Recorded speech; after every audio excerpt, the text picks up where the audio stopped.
Good morning. It's the Public Relations Podcast. It is, what day today? Tuesday. And today I thought I'd wrap up a few PR stories about connection building over the past week. Now, if you've stumbled on this show by accident, then check out the website for more at thepublicrelationspodcast.com, which is also where you can sign up to the newsletter this week, which is about press release mistakes and how to avoid them. So I've got a couple of stories for you today. But first of all, if you are watching this on YouTube, you will see that I'm currently in Athens. It's a very bright morning. I'm on top of the rooftop bar and the pool area at the Stanley Hotel. See, Acropolis is just over behind me. So if you don't know what the Acropolis is, which I'm sure you do, it's the ancient Greek structure that you see in all the photos of Greece and in all the photos particularly from Athens itself. But anyway, let's talk about PR this morning. Maybe I'll put the city behind you so that I can stare a little bit into this way. But if you are listening to this on audio, you can see that version on YouTube. If not, just imagine I'm in the middle of a big hustling, bustling Greek city. So let's start some of these stories. So Opinium, Most Connected Brands UK, they've done a survey.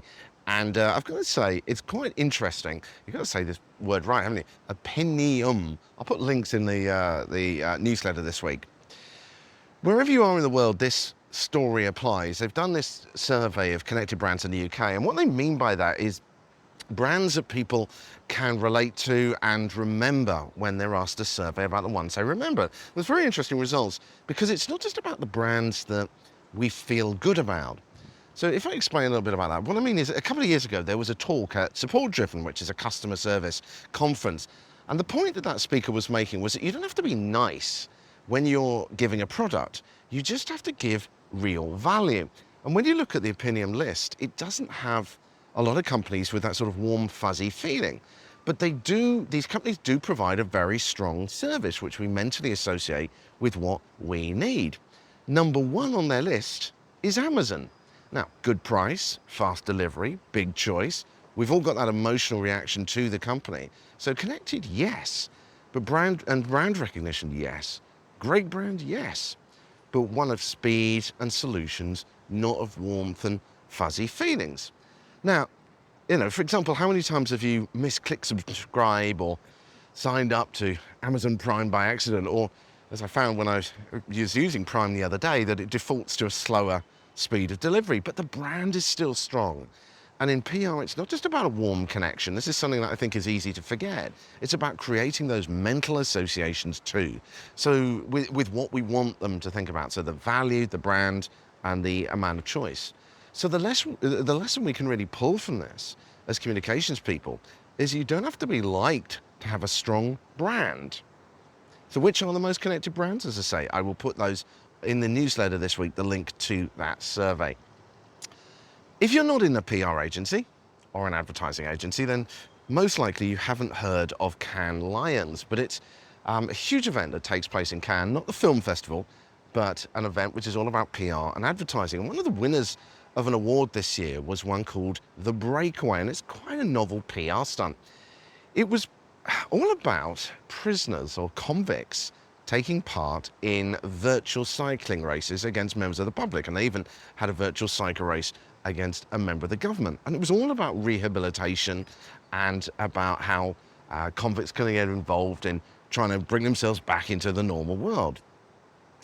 Now, while you may not want to develop a partnership with your local prison, I should say the video that they released was really quite emotional. You watch them doing it and how it's changing them and how they're getting all excited about being involved with people on the outside, even though they're doing this all virtually.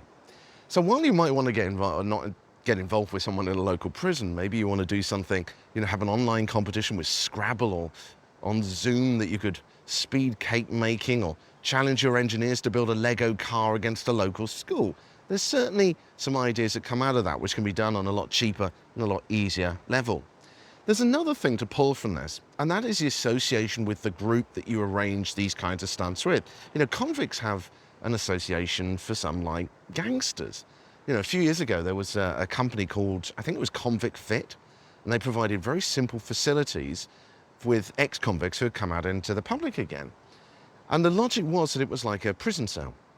It was run by athletes, ex-cons, or athletic ex-cons who spent a lot of time working out.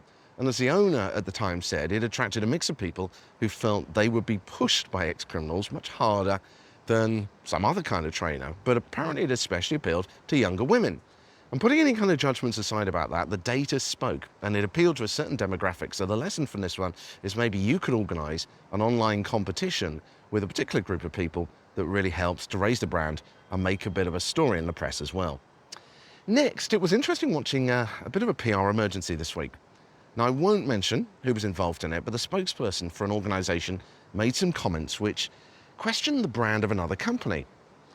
And immediately the brand who was named got their workers to comment on this on social media and defend what they do and offered interviews to the press. And it doesn't matter whether the points they made were correct or whether the accusations that were thrown at them were correct. As always with crisis PR or managing the narrative, it's about jumping on it fast, offering to explain, and ideally finding friendly platforms or friendly media who are going to let you do that. Now, I certainly wouldn't take up those offers without some sort of media training, but jumping fast and having relationships already set up was very handy for them. Final item for today, and a very simple one. I spotted from KitKat recently an idea which really plays on this games idea again. The game involved was out staring an animal like an owl. So they had a web app which you went to, so a website that you went to. But if you think about this, it could be done with a simple video. And the idea was it would watch you to see whether you blinked. So would the owl or would you blink first? But what you could do perhaps is something interactive with someone, even a 3-question quiz with your CEO that people watch the video and see if they can answer those particular questions. But make sure they're fun questions. Or maybe a chemist combining chemicals. If you're some kind of chemistry or mechanical related company, and see whether people can guess what color those chemicals would be. Some kind of simple video that people can react with, even if you don't have to build that full website. Emotional connection doesn't just work through words, but also through games. So to sum up some of the lessons today from the items that I've been seeing, good PR doesn't mean being loved. It means ensuring people view you as having a high value to them. Be ready with people, ready to speak up for you when you get named, if you start to get the wrong brand from the wrong people criticizing you. And what games could you play to gain a connection with the people that you're trying to reach? Coming up tomorrow, is now the right time to do podcasting? A lot of people say you need a podcast, but is now the right time, or should you perhaps wait? You're listening to the Public Relations Podcast. All the details at thepublicrelationspodcast.com. Bye from Athens. I'll see you tomorrow from Athens too.